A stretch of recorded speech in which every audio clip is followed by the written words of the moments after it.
Good morning. Hi, I'm Mitch Weisberg. I'm your host at MindShifting with Mitch.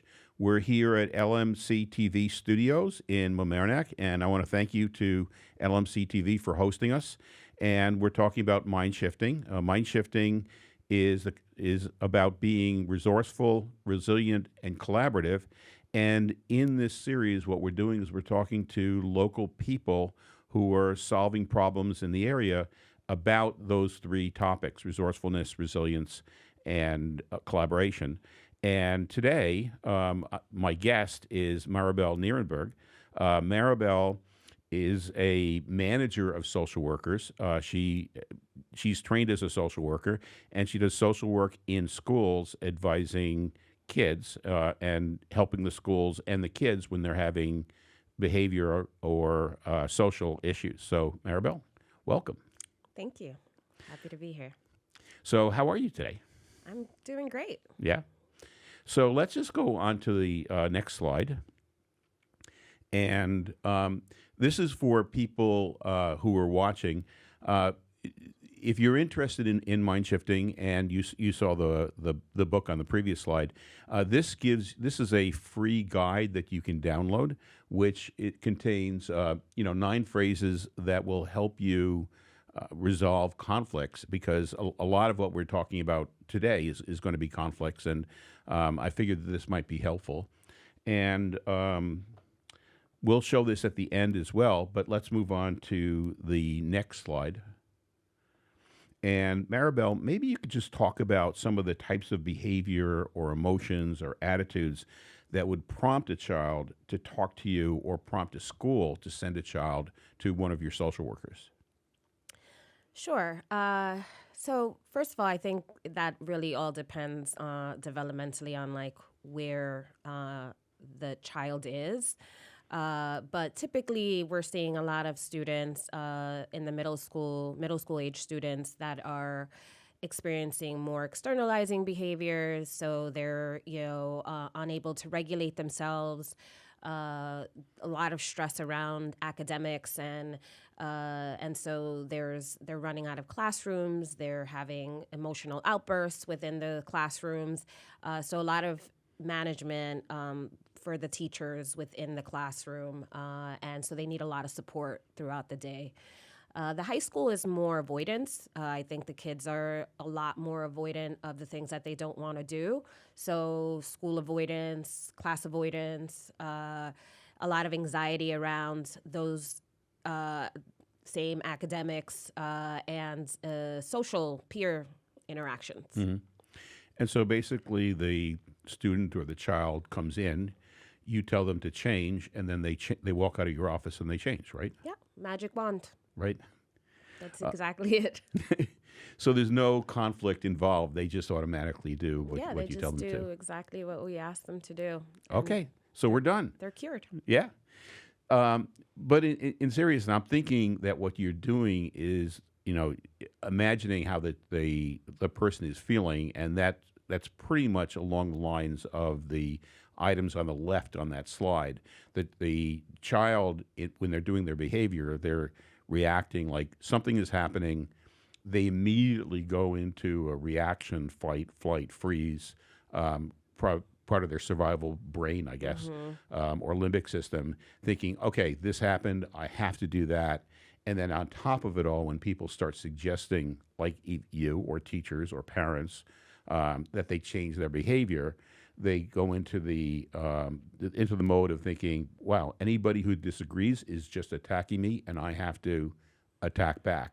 Either attack, which would be the fight reaction, or I have to shut down, which would be freeze, or I have to just get out of here, and whatever I have to say in order to get out of here, which would be the flee, fight, freeze, or flee. Yeah.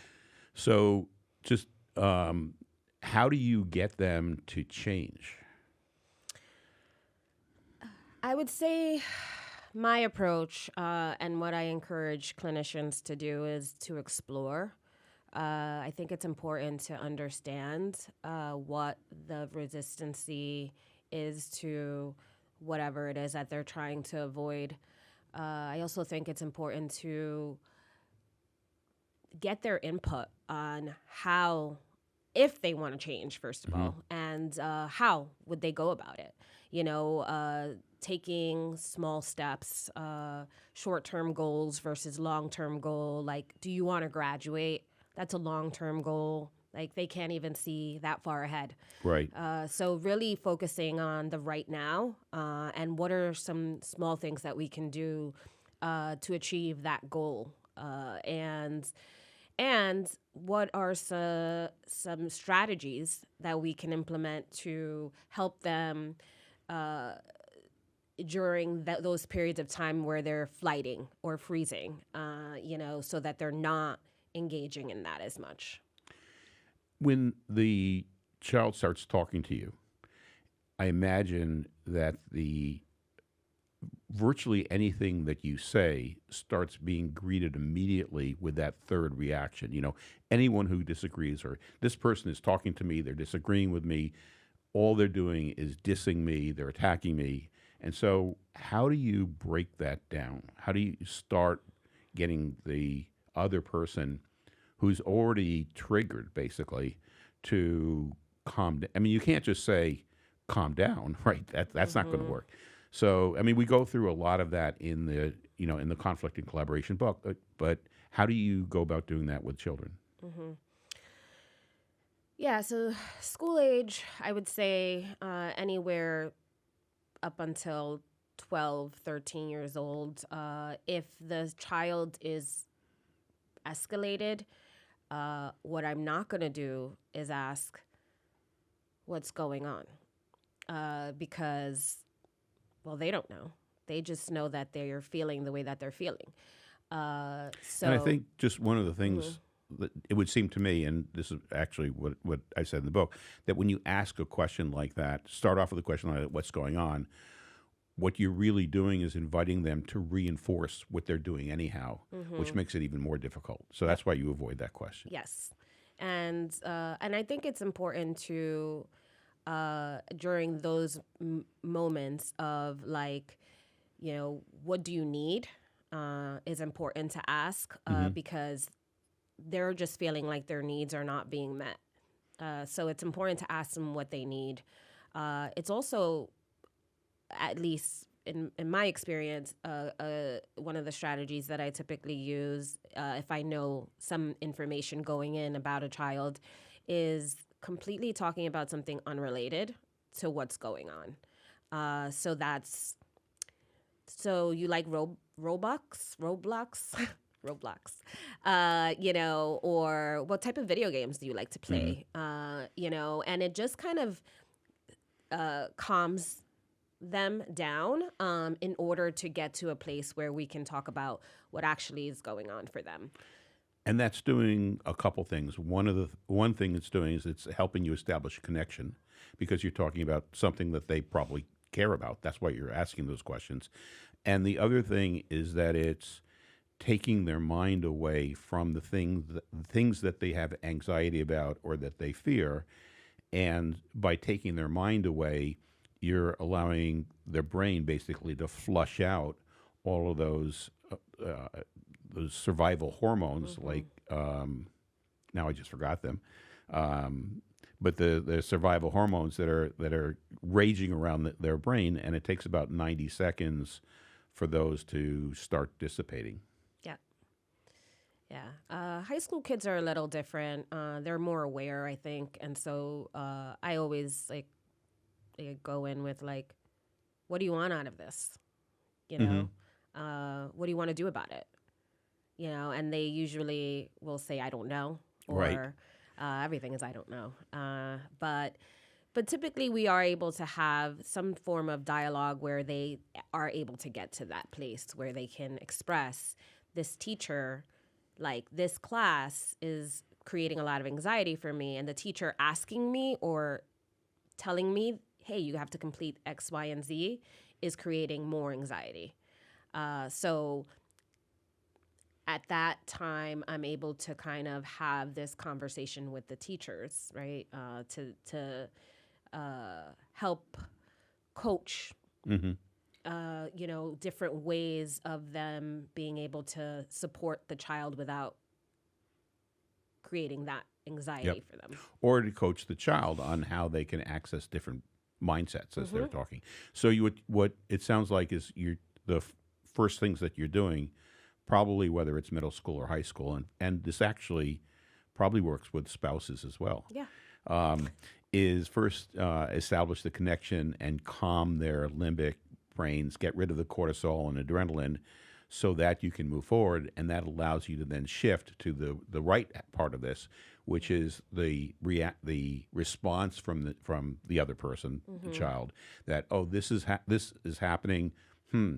This is really what I want to happen in these types of situations, and then here are some possible things that we can do, and given those possible things that we can do, get them to then commit or agree or decide that one of them is something that they're going to try, and one of them is something that you might try with their teacher as well, and that's the path forward. So let's move on to the next slide. And one of the ways of doing this, actually, before we even go into the 5 different styles, one of the techniques that I know that you use a lot is this motivational interviewing. And that also is something that's gone through in pretty good detail in the book, along with nonviolent communications. But maybe you could just do a quick summary of motivational interviewing for people who may not have heard of it before. Sure. So motivational interviewing is basically, it's a person-centered approach. So it's really all about validation and like I said earlier, getting the other person's input and buy-in into why the change, right? Why the mindset of changing and the approach of change. So it's really just all about the other person versus like you being the expert. They're the expert in their own treatment or And I thought think process. one of the things that's necessary for motivational interviewing is to work. It's not just the things that you say, but it's also going into the conversation where you yourself are coming at it from curiosity or even a sense of play, rather than I'm going to tell this kid what to do, which is more judgmental. Right. And the kids will pick that up, because if you're talking to them if you are feeling curious, then your whole phrasing and your face and the way you're interacting is going to indicate to the kid that you're concerned about them.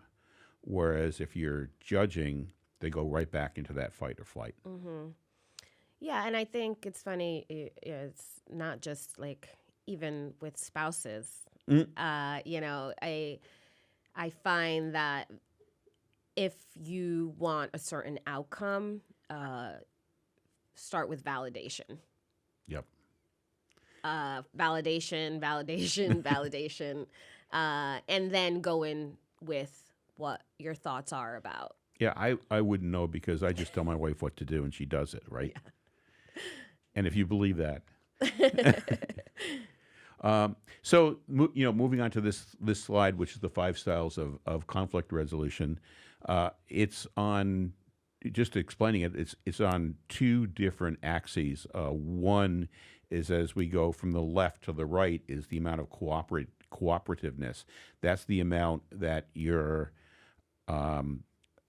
agreeing with or going along with the other person and interacting with them.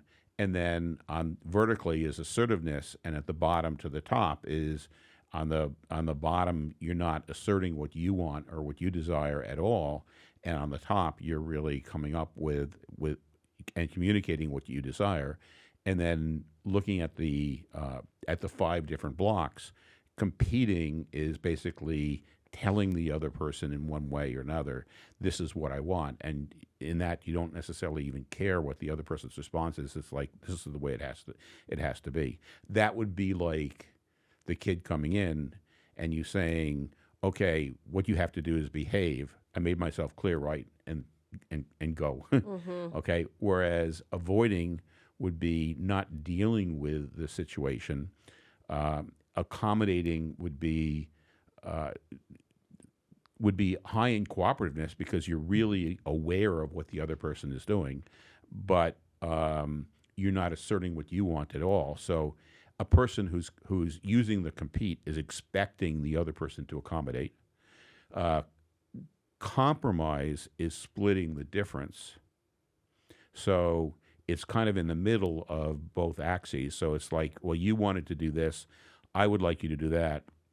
I'll tell you what, you do two things, and and we'll forget about the other two things, and that's okay. And then collaboration is setting up what I want and what the other party wants, and seeing how we can meet both sets of needs. And so compromise is like, here's the pie, let's just split it. Collaborate is like, well, here's the pie, but we can make the pie a lot bigger so we both get what we want. So just kind of going through, because at different times when you're talking to the kids, you're using each of these strategies, and the kids themselves are using each of these strategies. So, we were talking about, I guess, collaborating before, but how would you use the compete style, or how would a kid show the compete style in a conflict? Kids show that a lot, right? Their ability to compromise a lot of times is non-existent. So it's always what I want. It's always like, this is what I want. I don't care. You make me do this. You're making me. A lot of victim mentality. Mm-hmm. And I'm sure that, on some level that's real for them. But it's always, what I want, what I want, what I want. And then for the other person, or for me in that sense, it's like, well, you're expected to do this, right? Right. Like, this is the law. The law is for you to go to school.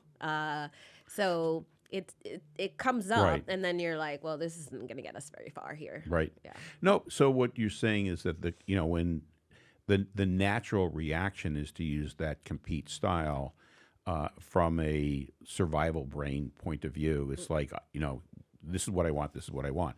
But you can also use the compete style from a more resourceful point of view. Like, well, something. The fact of the matter is, this is the law, and I understand how it's not exactly what you want. But if you continue to do this, you're gonna be banished from school, or you're gonna be going to jail, or whatever the situation is. And then how do you see avoid being used?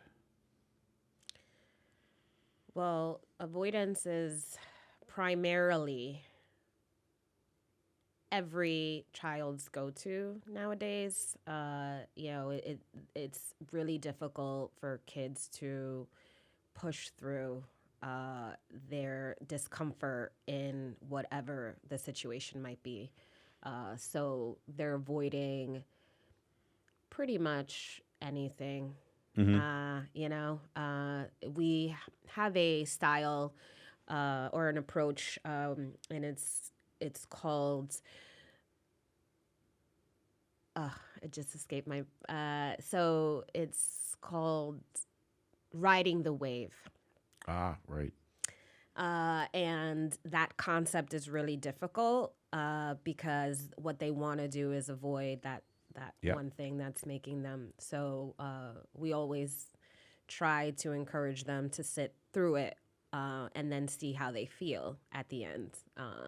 And the same in, conflict. You have either the person that's going to compete or the person that's going to avoid. Yep. But like compete, which could be used from, say, survival brain or your limbic brain, just reactions, and it also can be used by your resourceful brain. Avoid can be used by resourceful brain also. So as an example, there may be a portion of an argument or a kid's behavior, and you, as the counselor, may decide, I'm going to avoid talking about this right now because this is more advanced, or we have to let things settle, and maybe in a week we can deal with it, or maybe the next day we can deal with it. So avoid is not just, none of these are bad or Right. good. all of these are tools, and the more you're aware of and are able to use these as you think best, the more effective you're going to be in dealing with people, whether it's conflicts or selling or coaching or parenting or social work. How, Yeah, I agree. I think I didn't think about it in that way. Actually, but it's being tactful in how you're gonna approach something when it's appropriate to approach it, and yeah, and so avoidance could be a positive thing, yeah, right? So yeah, and accommodate also. and accommodate too. Yeah. Okay, and accommodate, like, I mean, you've seen kids just always, they may be accommodating to their friends, and because they're doing that, they may be engaging in risky behavior. And so that's another area that you would be, where it's a reaction, and so you would be counseling them, but you may use accommodating also with the kids, right? At Yeah, times. yeah, absolutely. I think it's important for them to see that this is not a power struggle, and that you're willing to meet them on halfway or give in to whatever it is that they're asking for in that moment, even if you're going to revisit it later on. Yep. And let's move to compromise. Sometimes where the kids are proposing compromises. Yeah, my kid tries to compromise with me all the time. Yeah, I do. I think that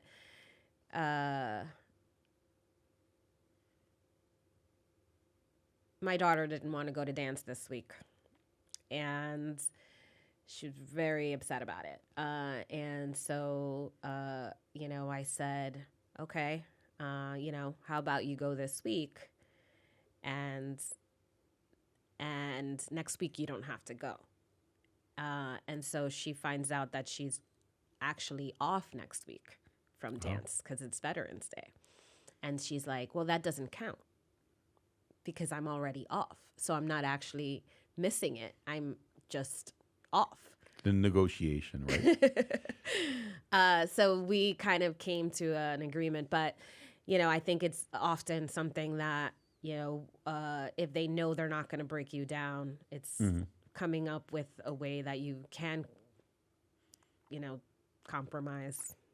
Right. Well, as the adult in those conversations, or as the social worker or coach, in other conversations, when you take a look at the issues involved, some of them may be less important, and so compromising by giving in on those but insisting on others, or letting the person understand that they have some agency by letting them choose which things that they're going to use, allows you to accomplish other things. So that also is something that that one can use from your resourceful part of the brain, or basically in the case of kids, very often they're using it from their survival brain, which is like, what's the least I can get away with, right? Right.